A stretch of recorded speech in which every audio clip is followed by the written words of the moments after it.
Donc, c'est parti. Bonjour, bonjour à tous. Bonjour. Donc, Bonjour. on est là tous les quatre ce matin, enfin ce midi plutôt, pour évoquer la future saison 4 du club Open Innovation et Impact pour la saison 4, porté par le Connecteur.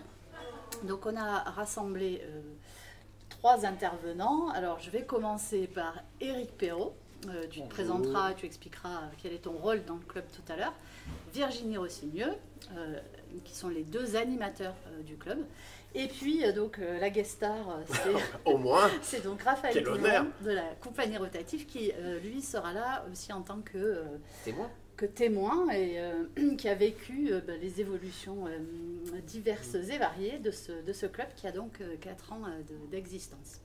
Donc, alors, le club a été créé, je crois, en 2017, en 2018, avec comme intention d'accompagner les postures de ceux qui, à l'intérieur de grandes entreprises ou de plus petites, ont la charge de porter des projets de transformation,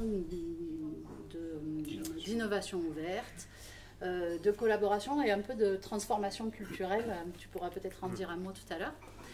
Et en fait, depuis l'origine, même si la forme du club a pu évoluer, on retrouve toujours 3 ingrédients. Un premier ingrédient qui est le partage d'expériences. Un second qui est l'apport d'outils méthodologiques. Et un troisième qui est la pratique du co-développement. Sur cette 4e saison, on va conserver ces ingrédients. Et puis petit à petit, on a aussi ajouté un élément qui est relativement important, c'est le lien entre les membres du club. Donc, on y reviendra, mais on va dire que c'est une promo d'une 12aine de personnes, entre donc les membres de ce club et puis l'écosystème au travers de la participation à des événements de notre environnement. L'an dernier, les membres du club ont par exemple participé et construit un projet dans le cadre du forum French Tech qui avait lieu au mois de décembre, et sur lequel on a pu échanger en fait sur la perception des indicateurs d'une collaboration efficace entre grands groupes et start-up, travailler un peu justement sur la perception et l'articulation des attentes et des besoins des uns et des autres. Et voilà, c'est un exemple, et c'est un exemple qu'on reproduira cette année en s'insérant dans différents événements pour créer du lien et des passerelles, puisque c'est aussi l'objectif du club. Donc voilà pour, on va dire, la présentation. Là, on est dans une phase où on a une dizaine de membres qui sont engagés dans la saison 4. Il nous reste 2, 3, 4 places. Donc c'est le moment de s'intéresser au club et de le rejoindre. Le panneau, on recrute. Oui, c'est ça. Et elles valent très cher. Non, c'est pas vendeur ça. Non, elles valent pas cher. Donc voilà. Ce Donc, qui en est fait, cher est cher. oui. Cher et cher. Oui, effectivement. Nous emploierons cette citation. Ce qui est cher à nos yeux. Ah oui, d'accord. A de la valeur. Effectivement. C'est Ça a vrai. beaucoup de valeur, on va y revenir. Et donc voilà, et donc le démarrage officiel, ce sera vers mi-octobre, donc le 14 octobre a priori. Vous pouvez déjà le noter dans vos tablettes. Et donc là, maintenant, on va rentrer un peu dans le vif. On démarrera le 14 octobre pour 8 séances, donc qui sont découpées en 4 séances de retour d'expérience et d'apport méthodologique. Et donc là, c'est Éric qui va nous en parler. Et 4 séances de co-développement. Et donc là, c'est Virginie.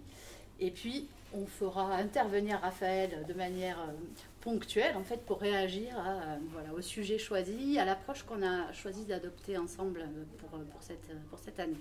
Je te propose donc de démarrer, Éric.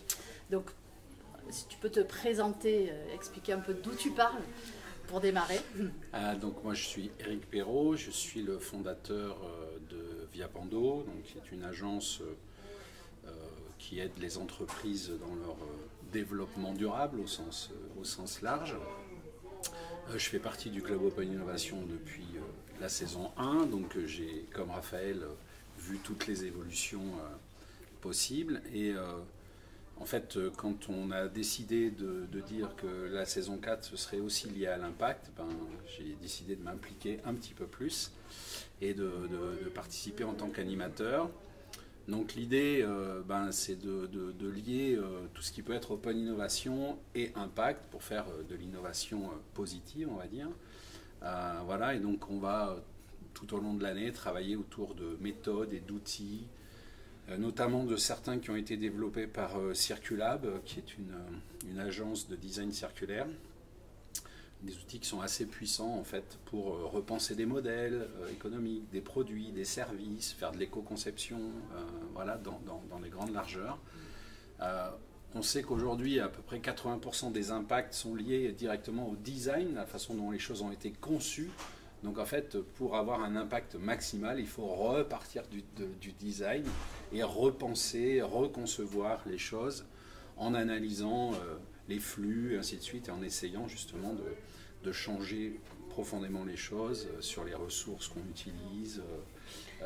Et peut-être avant que tu prennes quelques exemples, j'ai envie de te passer la balle, Raphaël, parce que je vois que tu hoches la tête. Et en fait, le fait qu'on place la saison 4 sous cet angle de l'impact, c'est ce qui a motivé le fait que tu te dises, moi je continue. Ouais, aussi. Est-ce que tu peux nous dire en fait en quoi ça fait écho à tes préoccupations et, donc comme je disais Eric, moi j'étais là, je crois la première saison, hein, si je ne m'abuse, je suis nul en date, mais j'étais là dès la première saison et bon, on va y revenir, mais l'intérêt justement, un des intérêts de ce club Open Innovation, et c'est surtout les gens qui le composent, et les gens qu'on y retrouve, et la manière dont ces échanges et du coup le club lui-même évolue de manière très organique.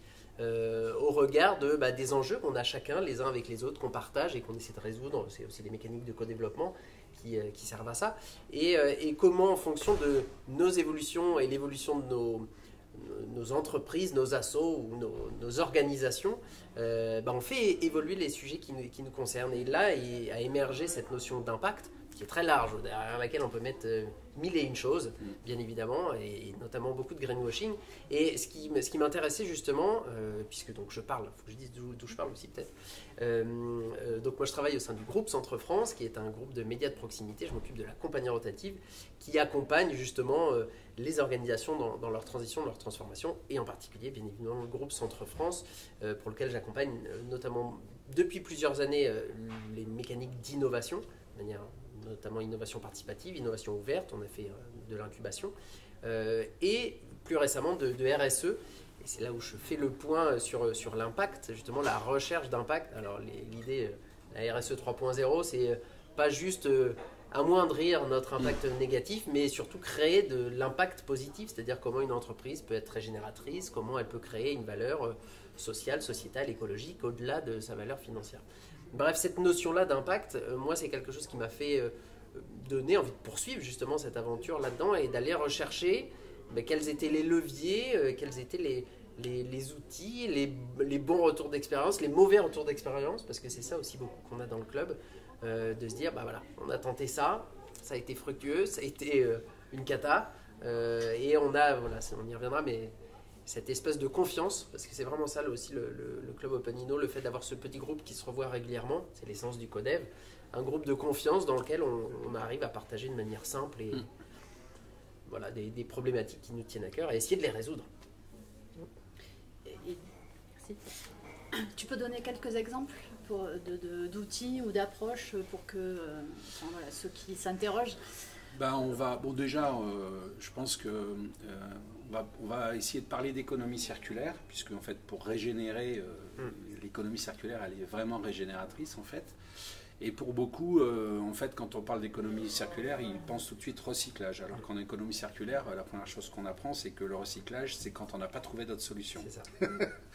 Donc, ça veut dire qu'il va falloir quand même travailler sur cette culture.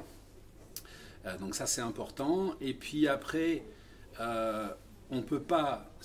Pour aucune entreprise aujourd'hui, c'est impossible de repenser son modèle sans collaborer avec l'écosystème. Et en fait, on va commencer par ça, c'est-à-dire comprendre ce qu'est un écosystème, qui est intégré dans l'écosystème, comment se passe le jeu des interactions.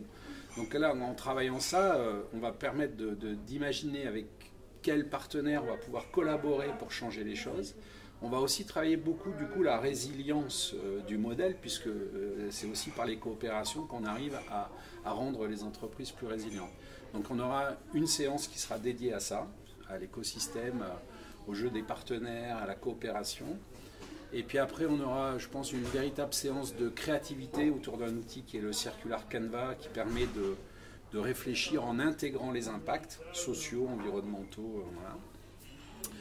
Et puis la dernière séance, je pense qu'on la consacrera vraiment à une séance d'éco-conception autour d'un outil qui est une chaîne de valeur circulaire et qui permet, à partir de la photographie d'une chaîne de valeur actuelle, de voir comment, dès l'étape de design et ainsi de suite, on peut repenser un produit et un service. Et donc l'idée peut-être ce sera, comme on sera avancé dans la saison, de travailler sur un cas concret d'un des membres, voilà, c'est toujours plus intéressant. Et d'ailleurs le Circular Canvas, si on peut, on le fera aussi comme ça. Donc une séance plutôt générale, et à partir de là, on pourra rattacher toutes les séances à des cas concrets qui concernent des membres. Ok. Après, ce qu'on peut se dire aussi, c'est qu'une fois que le groupe est constitué, il peut être aussi source de propositions. Et je pense, je dis ça parce que je pensais au jeu de l'innovation que vous avez expérimenté l'an dernier, qui a beaucoup plu, qui est venu d'une rencontre. Et donc il y a été une opportunité, et donc il y en aura vraisemblablement d'autres, et c'est aussi la richesse du fonctionnement de ce groupe, en fait, c'est d'être aussi en capacité d'amener des propositions et puis de trouver des solutions pour les intégrer dans un programme qui n'est jamais complètement figé. Donc voilà, merci Eric. Et pour revenir en fait sur cette notion de groupe, donc je reprécise, hein, effectivement c'est, je disais 12-14 personnes maximum. Ce sont 12-14 personnes identiques du début à la fin. C'est très important, et c'est peut-être Virginie qui va nous expliquer pourquoi c'est si important. Donc on n'intègre pas le club Open Innovation avec l'idée d'y venir une fois de temps en temps ou d'y envoyer quelqu'un d'autre. Enfin, c'est vraiment quelque chose qui est là pour renforcer des postures individuelles et qui nécessite, qui est importante aussi pour créer la confiance dont parlait Raphaël. Et peut-être Virginie, tu peux expliquer aussi comment tu travailles avec le groupe et sur ces notions de co-développement, quelle place ça prend. Donc présente-toi aussi, hein, parce que je suis passée rapidement. J'ai juste dit ton nom. Je trouvais que c'était pas très inclusif pour le féminin jusqu'à présent. Ça y est, ça commence. Les hommes ont beaucoup parlé. Véronique aussi. Véronique aussi. C'est vrai. Oui, quelques mots. Moi, je suis coach professionnelle et formatrice en leadership, et je suis, on va dire, le fil rouge du club Open Inno depuis son démarrage, depuis 4 ans, parce que j'anime depuis 4 ans. Et donc c'est un groupe qui a beaucoup changé, qui a beaucoup évolué, en tout cas dans ses envies et dans ses choix de travaux collectifs.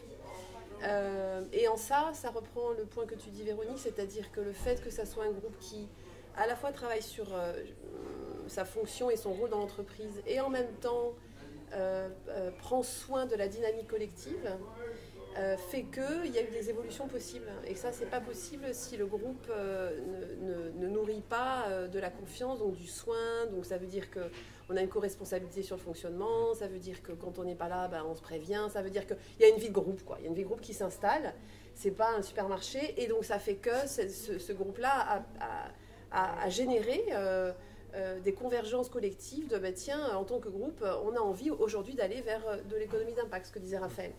Donc c'est super riche ça, parce que ça donne une intelligence collective beaucoup plus importante que si y avait juste je viens, je consomme et je pars.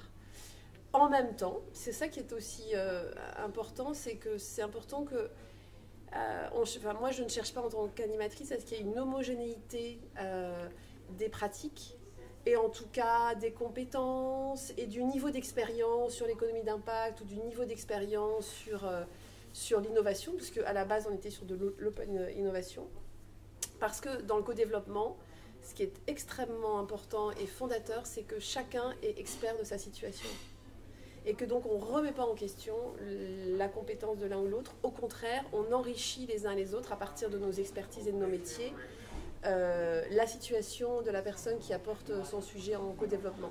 Donc il ne s'agit pas d'être au même niveau, quoi. Et en ça, c'est très ouvert. Par contre, il s'agit d'avoir envie de s'engager, de travailler ensemble. Mais 6 mois, et ça, c'est souvent arrivé que des gens arrivent dans le club et ne fassent pas de l'open innovation, alors que certains en faisaient déjà. Et ça fonctionne. parce que on apprend toujours, même de quelqu'un qui ne connaît pas, on va apprendre des choses de sa pratique, de son métier, de sa manière de s'y prendre, de ses ressources. On apprend, on continue d'apprendre. Et ça, c'est quelque chose qui m'est cher, c'est que l'apprentissage collectif, il ne s'arrête jamais, même si on n'a pas les mêmes histoires et les mêmes expériences.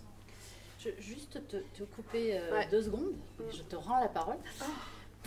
En fait, ce que tu dis là, ça me fait penser, d'ailleurs je vous invite à aller voir sur le site du Codecteur, il y a les portraits de tous les membres passés, et il y a un point qui est revenu souvent dans certains des entretiens, c'est un peu le sentiment d'imposture de certains membres qui intégraient, et alors soit par rapport à la taille des autres entreprises, soit justement par rapport à leur statut dans l'entreprise, qui presque se sentaient donc, dans une posture un peu décalée, et se demandaient en fait s'ils étaient légitimes à cette place-là. Et ce que tu viens de dire me semble justement aller dans le sens de dire tout le monde a sa place. Si tant est qu'il a envie d'apprendre de l'autre, et qu'il a envie de remettre un peu en question et de continuer à apprendre. C'est les 2 prérequis. C'est l'envie d'apprentissage. À partir de là, il n'y a pas de... Et bien sûr que, d'ailleurs, je pense qu'on l'a vécu certaines fois, et à mon avis, ce serait intéressant d'interviewer ceux qui sont rentrés avec un sentiment d'être imposteur. Un an après, ça change, ça. Parce que justement, voilà, on apprend, on essaye, on rate, éventuellement on peut s'en parler, c'est-à-dire que vraiment il y a un droit à l'erreur qui est aussi fondamental et qui est en confidentialité. Par contre, ça c'est important, c'est que le Club Open Innovation, en tout cas les séances de co-développement, comme on n'est pas sur un apport d'outils précis, mais c'est la personne qui est son propre outil, si je peux dire ça. Donc c'est vraiment confidentiel. Et pour le coup, on n'a jamais eu de sujet, nous, de problème de confidentialité. Je suis en train de me dire... Non. Jamais, en 4 ans, jamais. Jamais, quoi. Voilà. Et Eric qui a envie de rebondir aussi. Ouais, parce que je pense que c'est le propre de l'intelligence collective, c'est qu'il n'y a pas de bonne posture et il n'y a pas de bonne expertise. Ouais. Je suis d'accord, et je voulais compléter, ça tombe très bien. C'est adogmatique, ce club. C'est-à-dire qu'on n'est pas dans une doxa, on va dire qu'est-ce que c'est l'impact, qu'est-ce que c'est l'open inno, et il y a une manière de faire et il n'y en a pas 2. Ça, c'est très riche aussi parce que il y a des gros, il y a des petits, il y a des gens qui ont de l'expérience, d'autres qui en ont moins. Mais c'est justement la différence et la diversité de ces profils, de ces postures et de ces histoires qui fait la richesse du truc, quoi. C'est un des 5 piliers de la résilience, la diversité. Voilà.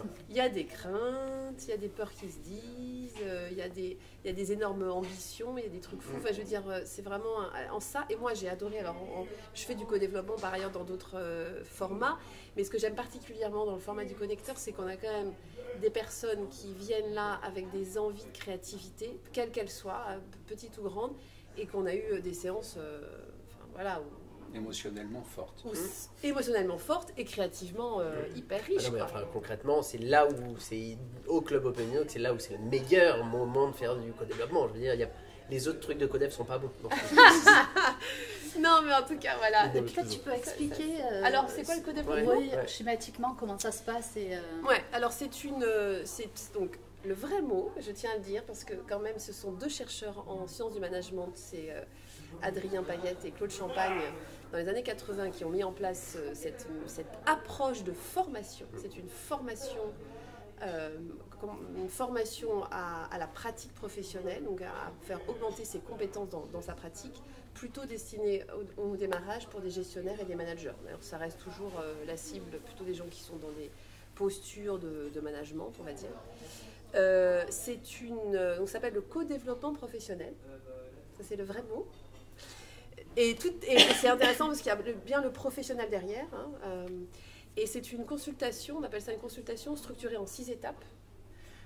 C'est une approche assez méthodique. Les 6 étapes sont clarifiées, on a un fil rouge.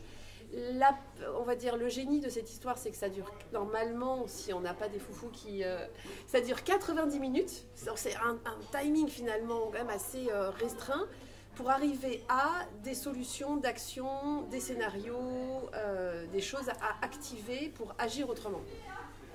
Et c'est pas une discussion autour de la table. Et c'est pour ça qu'un animateur est indispensable parce qu'il faut qu'il contienne l'envie, ce qui est normal, qui est hyper humaine, de discuter, voilà. Donc c'est un client, c'est-à-dire il y a un client par session qui vient exposer une problématique, on fait un tour des problématiques du jour, quel problème vous avez envie de partager. Il y en a un et on choisit ensemble quelle problématique on va traiter potentiellement. Et ensuite, tout le monde est en termes de résolution ou s'oriente vers la résolution de cette problématique ou de son partage de. Alors oui, je vois qu'elle c'est a envie peut-être de pas répondre hyper parce que, dogmatique en pour le fait, coup. il y a juste J'ai fait ce travail une amont petite moue. sur la définition. Ouais, de non, c'est pas ça, problématique. non, c'est juste, mais alors on a fonctionné comme ça à la fin, Raphaël, parce que le groupe se connaissait très bien. Mais normalement, il y a un temps de préparation du sujet parce que le client il se lance pas comme ça. Oui, c'est vrai. Il a besoin d'appui avant. C'est parce qu'on était devenus super forts. Mais c'est parce que vous êtes devenus comme un groupe qui se connaissait très bien que vous y alliez très vite. Mais normalement, il y a un temps de pour les préparation. nouveaux, il y a un temps de prépa pour amener du soutien, de la Faut sécurité. pas avoir peur, effectivement. Mais oui, c'est vrai, il c'est faut vrai, c'est rassurer. important. Non, c'est vrai. Parce que c'est quand même exposer une problématique, souvent interne.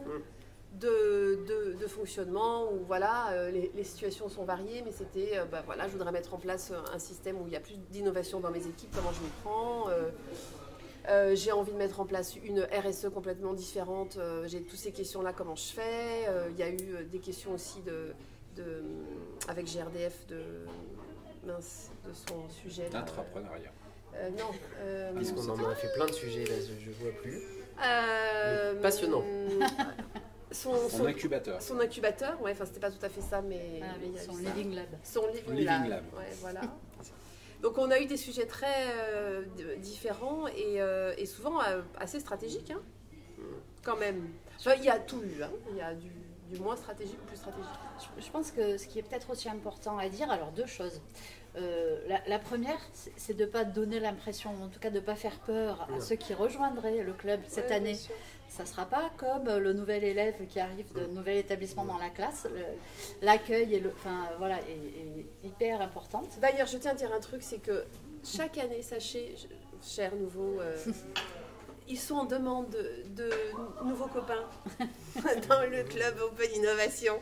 Chaque année, où sont les nouveaux copains qui vont rentrer dans le club pour diversifier, pour qu'on puisse échanger autrement. Avoir d'autres problématiques, avoir d'autres niveaux de lecture, d'autres expériences, d'autres sensibilités. Donc oui, c'est vraiment un club qui...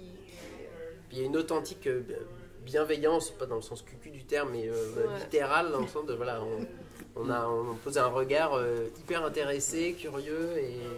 Avec l'envie de nouveau. Basse et voilà, c'est ça. En mode, quel que soit d'où tu viens, on va apprendre. Quoi. Et l'autre point, c'est aussi, donc on parle de clients dans les approches de Codep. Mais il y a aussi le fait que, quelle que soit la problématique apportée par le client, les contributeurs aussi progressent sur leur propre problématique. En fait, c'est pas juste un moment de don, c'est aussi un moment d'échange pour chacun. Tout à fait. Tout à fait. Non, rien à dire de plus, c'est très bien. D'accord. Bon, très bien. C'est exactement l'esprit. Hein. On apprend tous ensemble, et donc même si je suis contributeur, j'apprends des choses de ma pratique parce que j'écoute les autres. On leur dit que de temps en temps aussi, on a des bons moments, on s'amuse, on va manger, on rigole assez peu. On va boire. Finalement, on rigole assez peu.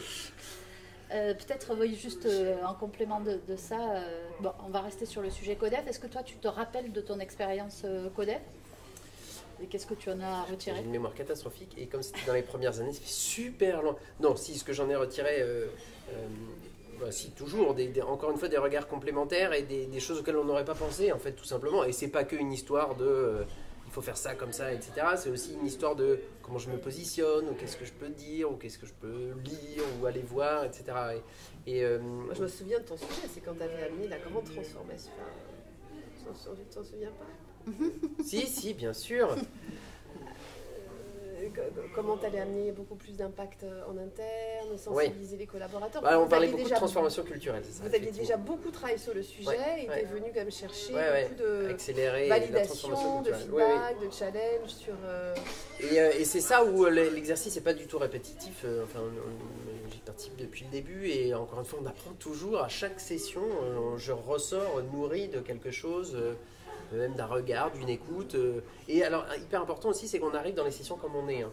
C'est-à-dire, il y a des fois, on n'a pas très envie. Et on a la mauvaise météo du jour, il se passe des trucs, perso ou pro, et c'est dur. Mais voilà, on arrive comme on est, il n'y a pas de jugement, de dire ah tu participes pas, ou inversement, on est hyper générateur d'énergie au sein du groupe. Et donc ça c'est très important. Et je voulais dire aussi un truc qui est important, c'est que ça a permis de nouer aussi des relations hyper intéressantes en dehors du groupe, où on se voit dans d'autres cadres. Dans d'autres cadres, dans d'autres écosystèmes aussi. Et voilà, et ça c'est très riche aussi, c'est hyper fertile en fait. C'est un joli mot. Donc là, on arrive au bout de la demi-heure qu'on avait... C'est le contre-live. Pardon. On écoutait le live sur son téléphone. C'est bon, ça marche, Lola. Je sais, c'est bon. Oui, je voulais dire deux petites choses sur en fait, l'environnement Club Open Inno et Impact. C'est ce format-là dans lequel nous sommes aujourd'hui. Alors, son contenu est original par rapport à d'habitude, mais en fait c'est un format récurrent, puisque l'idée c'était aussi de faire le lien entre ce qui se passe à l'intérieur de ce groupe, donc on va dire fermé, dans le sens où voilà, on n'accueille pas forcément de nouveaux... ou de passagers sur les séances de Codev, mais par contre on trouvait intéressant de partager des outils, des approches, et donc à chaque fois qu'il y a une séance du club, il y a aussi un déj Open Inno qui a changé de nom, mais là il se trouve que j'ai oublié son nouveau nom, donc on va rester là-dessus. Et avec toujours l'idée peut-être de donner la parole, on a envie d'aller plutôt vers des chercheurs du territoire qui travaillent sur des sujets un peu connexes et qui permettent de décaler un peu le regard. Et ça c'est aussi dans la philosophie du club quelque chose qu'on recherche. Et on a aussi imaginé, donc on verra en fonction des envies du groupe, de faire on va dire un voyage aussi un peu inspirant en collaboration avec Emmanuel Bonnet, qui est enseignant-chercheur à l'école de commerce et qui travaille sur les concepts de redirection écologique, en particulier sur le questionnement des économies de moyenne montagne. Et en fait, il nous disait là récemment, en fait, chacun aujourd'hui devrait se mettre en posture de chercher sa neige, c'est-à-dire la ressource sur laquelle repose son propre développement et qui se raréfie, et donc qui amène à cette réflexion de repenser. Donc voilà, on aura peut-être cette opportunité ces 2 jours un peu qui décalent le regard. Et enfin, dans les pistes aussi de partenariat, on discute avec le réseau French Tech, donc qui est plutôt sur un profil de start-up, PME, et puis on va dire parrain ou plus corporate, pour imaginer aussi des interactions peut-être sur les séances d'Eric, d'apport méthodologique, mais qui du coup peuvent aussi nourrir ces échanges et ces partages de regards un peu différents. Donc voilà, il y a un socle, c'est 8 séances animées par Eric et Virginie, avec plein de gens sympathiques comme Raphaël. Et puis autour de ce socle-là, on construira ensemble en fait ce que sera la saison 4, donc qui va démarrer en octobre et qui se terminera en mai ou juin 2023. Donc voilà. Et donc j'ai envie de vous donner le mot de la fin à chacun, peut-être une bonne raison de rejoindre le club. Alors je ne sais pas si tu as l'inspiration tout de suite. Le premier qui la prend la parole. Et pendant ce temps, à distance, si vous avez des questions, vous pouvez les écrire dans le chat et on y répondra avec grand plaisir. Alors, le mot de la fin, Eric, t'es inspiré? Je ne sais pas si je suis inspiré mais moi j'ai hâte de commencer en fait. Parce que en fait depuis 4 ans il y a un peu un manque quand on a plaisir à se retrouver vraiment et à phosphorer ensemble. Donc en fait moi j'attends le 14 avec impatience. J'espère effectivement qu'il y aura des nouvelles têtes. Je sais qu'il y aura des nouvelles têtes, mais j'espère qu'on sera assez nombreux pour que les séances soient vraiment très productives. Voilà. Mais je suis pas inquiet en fait. Virginie, Raphaël?